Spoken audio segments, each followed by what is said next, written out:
दोस्तों नमस्कार। क्या इस लड़ाई में हर घर को शामिल किया जा सकता है? क्या इस लड़ाई में हर घर की हर महिलाओं को शरीक किया जा सकता है? क्या यह लड़ाई राजनीतिक तौर पर नहीं बल्कि सामाजिक तौर पर लड़ी जा सकती है? क्या इस देश के भीतर में किसी भी चुनाव के वक्त बिना वोट मांगे सामने वाले को हराने के मंसूबे पाले जा सकते हैं? यह सवाल राजनीतिक जमीन को बचाने या राजनीतिक जमीन बनाने का नहीं है, बल्कि इस देश के भीतर के समाज में जो सवाल दिल्ली में उठते रहे और उन सवालों के आसरे पहली बार ऐतिहासिक जीत आम आदमी पार्टी को मिली, तो क्यों नहीं इस देश के घर घर से वो आवाज आने लगे जहां पर यह सवाल बड़ा हो जाए कि जो चुनी हुई सरकार है, जिसको उन्होंने खुद चुना है, अगर उसे जेल की शिक्षों के पीछे पहुंचाया गया है, तो अब सवाल इस देश में भगवान के सामने हाथ जोड़कर प्रार्थना करने का है और उनसे यह दुआ मांगनी होगी कि उनके अपने नेता जेल के बाहर आ जाएं। क्या ऐसी परिस्थिति बन सकती है? इस दौर में बीजेपी को निशाने पर नहीं लेना है, बल्कि जो छवि गढ़ी गई है इस दौर में प्रधानमंत्री मोदी की, निशाने पर गाहे बगाहे वो आ ही जाएंगे। और एकमात्र छवि ऐसी है जिसने इस देश के तमाम सूबों में बीजेपी की सत्ता को बनाया है। तो क्यों नहीं उस छवि पर सीधा हमला किया जाए और वो सामाजिक तौर पर हो? क्या वाकई ऐसी प्लानिंग दिल्ली में वोटरों के जरिए संभव है? इसका एक नजारा आज तब नजर आया जब बकायदा मुख्यमंत्री अरविंद केजरीवाल की पत्नी सामने आई और वह उसी कुर्सी पर बैठी थी जिस कुर्सी पर बैठकर मुख्यमंत्री केजरीवाल लोगों को संबोधित करते थे या फिर उनका संबोधन होता था। वही कुर्सी, वही टेबल, पीछे वही भगत सिंह की तस्वीर, वही बाबा साहब अंबेडकर की तस्वीर, वही भारत के तिरंगा पीछे में, और इन सब के बीच मुख्यमंत्री की पत्नी का यह ऐलान कि दरअसल आप ही के लिए आप ही ने अपने मुख्यमंत्री को चुना है और इस वक्त सरकार उनके पीछे पड़ी है, लेकिन वह लोहे के बने हैं। एक क्षण के लिए जरा सोचिए कि अगर प्लानिंग इस दिशा में जा रही है जहां पर पहली बार सवाल ईडी या शराब नीति का नहीं होगा, पहली बार सवाल राजनीतिक तौर पर बीजेपी से दो दो हाथ करने का नहीं होगा, क्योंकि उसमें बीजेपी के प्रति भी प्रेम को दिखलाना और बतलाना है।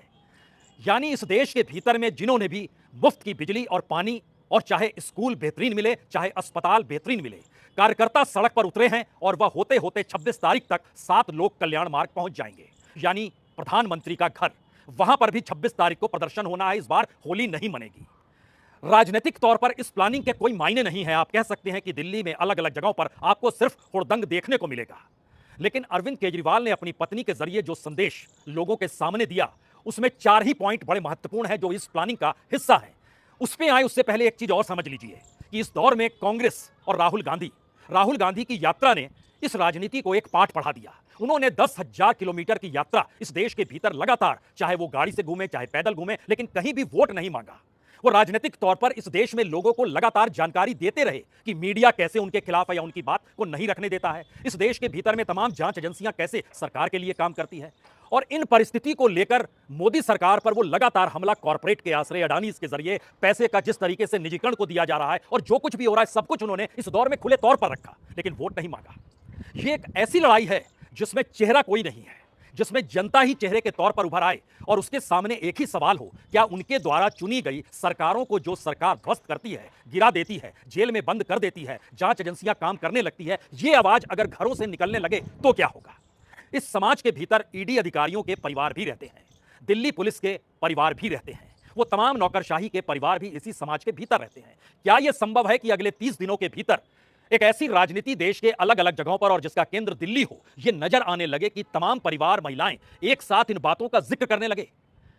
और चूंकि इससे पहले कांग्रेस अपनी राजनीति को साथ से साधते हर हाल में केजरीवाल को साथ लेकर आई, ये जानते समझते हुए कि कांग्रेस की राजनीतिक जमीन को हड़पने के लिए ही केजरीवाल को किस रूप में किसने खड़ा किया, लेकिन बावजूद इसके ये दौर बिल्कुल अलग है। इसे प्लान के मद्देनजर जरा समझें, उससे पहले हमें लगता है एक तस्वीर आज की जरूर देखनी चाहिए, जो कि अरविंद केजरीवाल यानी दिल्ली के मुख्यमंत्री की पत्नी जब सामने आई तो उन्होंने जिन 4 बातों का जिक्र किया, उसमें पहली महत्वपूर्ण बात तो यही थी कि बीजेपी से कोई घृणा नहीं है, कोई नफरत नहीं है, उनसे प्रेम भाव ही रखेंगे। दूसरी स्थिति थी, अब वक्त आ गया है कि भगवान से कहें, मंदिर में जाके माथा टेकें, हाथ जोड़ें और उनसे गुहार लगाएं कि अरविंद केजरीवाल सही सलामत वापस बाहर आ जाए। और तीसरी परिस्थिति थी जो राहत, रियायत, सुविधा, रेवड़ी के तौर पर ही सही, जो 1,000 रुपए देने का जिक्र 18 वर्ष से ज्यादा उम्र की हर महिलाओं को किया गया है, वो सब कुछ उन्हें मिलता रहेगा, उसमें कोई रुकावट नहीं आएगी। और चौथी चीज थी कि अपने कार्यकर्ताओं के आश्रय किसी भी तरीके से वो हर काम होता रहेगा जो उनकी मौजूदगी में होता था, यानी सरकार चलती रहेगी। राजनीतिक तौर की ये लड़ाई नहीं है, इसको सामाजिक और आर्थिक परिप्रेक्ष्य में देखना होगा और उसी के हिसाब से इस देश की जनता को खड़ा होना होगा। तो पहले एक तस्वीर, मुख्यमंत्री की पत्नी जब आज सामने आई तो उन्होंने क्या कहा, उसका छोटा सा हिस्सा देखिए। और हाँ, इस वजह से बीजेपी वालों से भी नफरत नहीं करनी, वे सब हमारे भाई बहन हैं। मैं जल्द लौट कर आऊँगा। आपका अपना अरविंद। जय हिंद। आप कह सकते हैं इस बात का असर राजनीतिक तौर पर नहीं होगा, और यह सच भी है कि राजनीतिक तौर पर मुख्यमंत्री की पत्नी सामने नहीं आई। लेकिन इसका दूसरा पहलू यह भी है, जिन बातों का वो जिक्र कर रही है वो परिवार और घरों के भीतर चलता चला जाए, और इस देश के भीतर में 1-to-1 की स्थिति आ जाए, यानी जहां पर बीजेपी का कैंडिडेट या एनडीए का कैंडिडेट है उसके सामने विपक्ष का एक ही कैंडिडेट रहेगा। और ध्यान दीजिए तो तमाम राज्यों में जो पहल इस दौर में मोदी सरकार के जरिए हुई है, वो चाहे महाराष्ट्र में शिवसेना का तोड़ना हो, चाहे एनसीपी को तोड़ना हो, चाहे बिहार में एक झटके में नीतीश कुमार को साथ ले आना हो, चाहे झारखंड के मुख्यमंत्री को जेल की शिक्षों के पीछे पहुंचा देना हो, और चाहे दिल्ली के मुख्यमंत्री को भी जेल के पीछे पहुंचा देने की स्थिति में हो, चाहे इस देश के भीतर में तमाम वो राज्य जो कि गैर बीजेपी शासित राज्य हैं वहां पर गवर्नर की भूमिका बड़ी होती जा रही हो। इस दौर में देखिए तो महाराष्ट्र, दिल्ली, झारखंड, बिहार और तेलंगाना में भी तो पूर्व मुख्यमंत्री की बेटी जेल में ही है के कविता। और उसके साथ अगर देखिए तो पश्चिम बंगाल में अभिषेक बनर्जी, पता नहीं किस दिन उनको जेल जाना पड़ जाए, तो राजनीतिक सौदेबाजी के दायरे में वह भी इस दौर में फंसे हुए हैं। लड़ाई राजनीतिक है, लेकिन प्लानिंग सामाजिक और आर्थिक परिस्थितियों के इर्द गिर्द है, जिसमें लोगों की भूमिका पहली बार है कि हमें राजनीति से क्या लेना देना, लेकिन राजनीतिक तौर पर हम जिसे चुनते हैं अगर आप उसको धराशायी करते हैं, उसकी सत्ता अपने हाथ में ले लेते हैं, तो फिर हमें यह संदेश सामाजिक तौर पर ही देना होगा, और उसमें आस्था भी आएगी और उसमें इस देश की गवर्नेंस का सवाल भी उठेगा। और शायद यही वो वजह है जिसमें आम आदमी पार्टी की मौजूदगी दिल्ली के भीतर उनके कार्यकर्ताओं के जरिए, और चाहे वो डीएमके हो, चाहे कांग्रेस हो, चाहे शिवसेना हो, चाहे एनसीपी हो जो बंटने के बाद बची हुई है, और चाहे बिहार का हिस्सा हो, चाहे झारखंड का हिस्सा हो, ये सवाल लगातार किस तरीके से सामाजिक तौर पर रेंगने लग जाए कि हां ये स्थिति भारत की राजनीति के अनुकूल है या नहीं है। और यहीं पर सवाल उस छवि का आता है जिस छवि के आसरे इस दौर में बीजेपी हर जगह मौजूद है और वो 400 पार के नारे लगाने से चूक नहीं रही है। तब सवाल अगला ये आएगा, क्या वाकई राजनीतिक तौर पर कार्यकर्ता लड़ाई लड़ेगा? सामाजिक और आर्थिक परिप्रेक्ष्य में इस देश की जनता को खड़ा किया जाए, वोट कहीं नहीं मांगे जाएं, चुनावी जीत का जिक्र कहीं नहीं हो, बल्कि नारों की शक्ल में इस अंदाज को पेश किया जाए कि आखिर राजा घबराया हुआ क्यों है। मोदी देता है, मोदी दे रहा है कि गाल, मोदी दे रहा है कि गाल, मोदी दे रहा है कि गाल, मोदी दे रहा है कि गाल,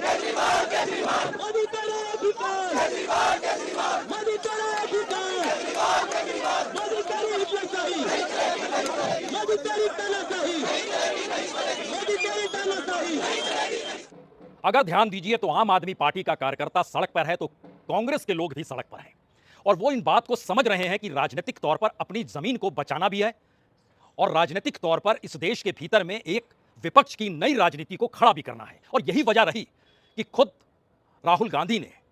केजरीवाल के परिवार से फोन पर बातचीत की। यही वो वजह रही जहां पर उन्होंने अपने नेताओं से कहा कि वह उनके परिवार से जाकर मुलाकात करें। यही वो वजह रही जहां पर कांग्रेस के नेता भी मुख्यमंत्री की गिरफ्तारी के बाद तुरंत सड़क पर नजर आ गए। और यही वो बात रही जहां पर एक झटके में एक टेलीफोन कॉल के साथ ही, और टेलीफोन कॉल जैसे ही गया इस देश के तमाम विपक्षी नेताओं के साथ उनका कोई ना कोई नुमाइंदा कल इलेक्शन कमीशन के दफ्तर पर पहुंच गया, जहां इस बात की जानकारी दी गई कि दरअसल संविधान की जो मूल ढांचा है उसी को मुख्यमंत्री को गिरफ्तार करके कहीं खत्म करने की कोशिश की जा रही है। इसीलिए चुनाव आयोग को संविधान के मूल ढांचे को बचाने की दिशा में पहल करनी होगी। तो राजनीतिक तौर पर लड़ाई का एक चेहरा, सामाजिक तौर पर लड़ाई का दूसरा चेहरा, और इन सारी परिस्थितियों में सामाजिक बहिष्कार की स्थिति अगर दिल्ली जैसी जगहों पर, अगर याद कीजिए तो दिल्ली पुलिस के भीतर का जो आक्रोश था एक वक्त जब सड़क पर फूटा था, तो उस समय उनके परिवार के लोग क्या कह रहे थे। और सवाल यही है कि समूची नौकरशाही दिल्ली में बैठी है, इनका कोई अलग समाज नहीं है, और उस समाज के भीतर अगर प्लानिंग के साथ घर घर पहुंचकर अब आम आदमी पार्टी इस मैसेज को कन्वे करने की दिशा में बढ़ने को तैयार है कि अगर हर परिवार से महिलाएं नहीं निकली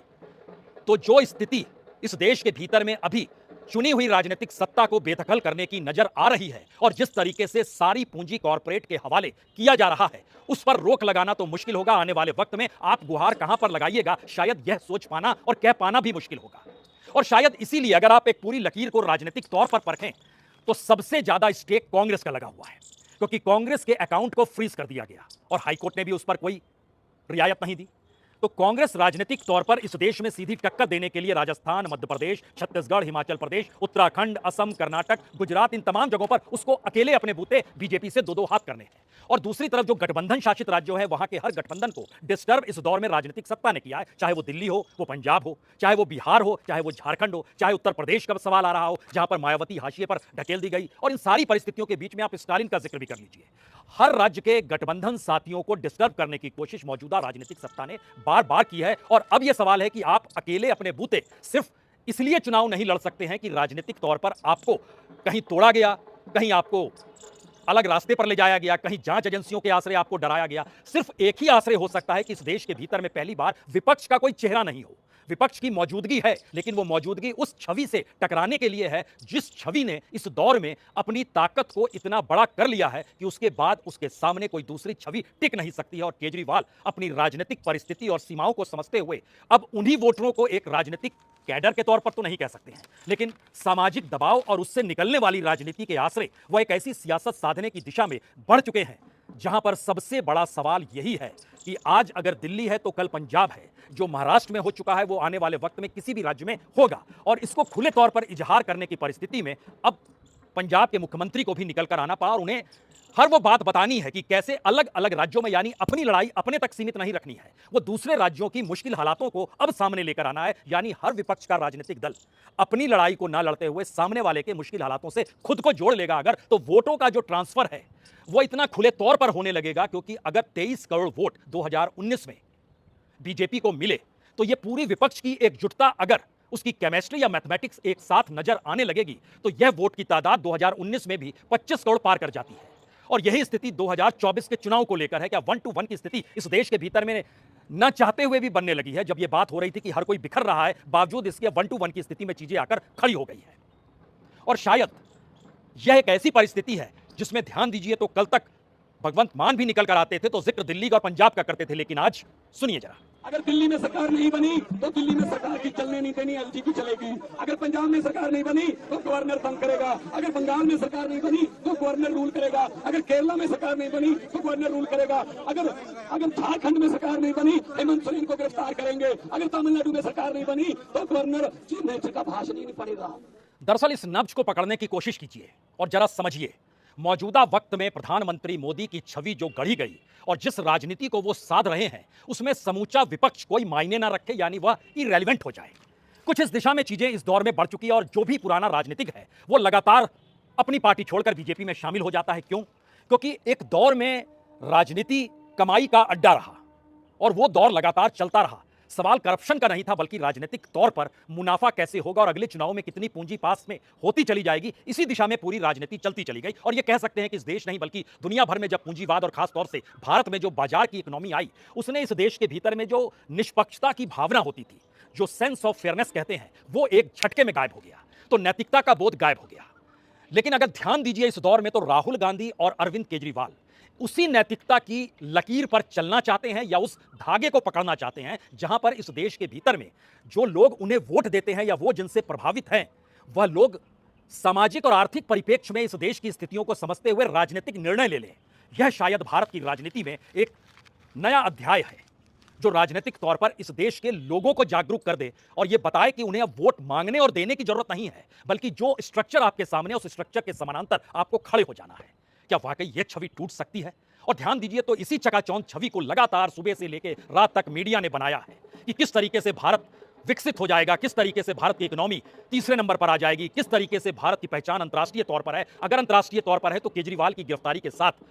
जर्मनी के डिप्लोमेट ने सवाल क्यों उठाया? दुनिया भर के अखबारों में भारत को लेकर एक डार्क डेमोक्रेसी के आईने तले क्यों चीजें देखी गई? आप कह सकते हैं कि नहीं, राजनीतिक तौर पर केजरीवाल की छवि अंतर्राष्ट्रीय तौर पर लोगों को, पश्चिमी देशों को खास तौर से बहुत अच्छी लगती है या उन्होंने अपनी जो छवि गढ़ी है उसमें पश्चिमी देशों का बड़ा योगदान है। तो ऐसे में प्रधानमंत्री मोदी की वो तमाम सभाएं जो अमेरिका में हुई या फिर ब्रिटेन में हुई या ऑस्ट्रेलिया में हुई, वहां पर कौन सी पूंजी लगी थी और किस तरीके से लगी थी, और राजनीतिक तौर पर जो इस देश के भीतर में मीडिया उनकी छवि को गढ़ रहा था वो क्या था? यानी केजरीवाल की गिरफ्तारी, राहुल गांधी की पैदल यात्रा इस देश के भीतर में और इस देश के भीतर में सामाजिक मुद्दों का राजनीतिक तौर पर उठना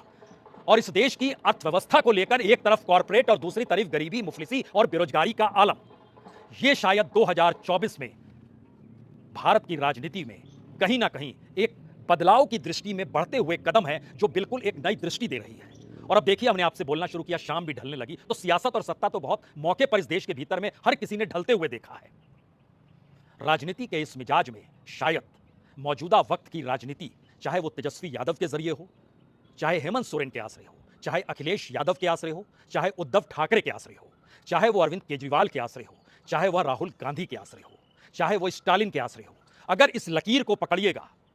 तो एक सवाल आखिर में आपके जहन में जरूर होगा कि दरअसल ये मौजूदा वक्त की वह पीढ़ी है जो राजनीतिक तौर पर खुद को तैयार कर रही है, लेकिन उसके सामने इस देश में सामाजिक तौर पर जो समाज के भीतर लकीर खींचकर नफरत पैदा करने की कोशिशें होती रही और आर्थिक तौर पर कॉरपोरेट की रईसी तले इस देश में पर कैपिटा इनकम को छुपा लिया गया और गरीबी का आंकड़ा नीति आयोग के जरिए बिल्कुल अपने नई परिभाषा के तहत गढ़ दिया गया। शायद यह सब कुछ भूल भुलैया की गली तो नहीं है,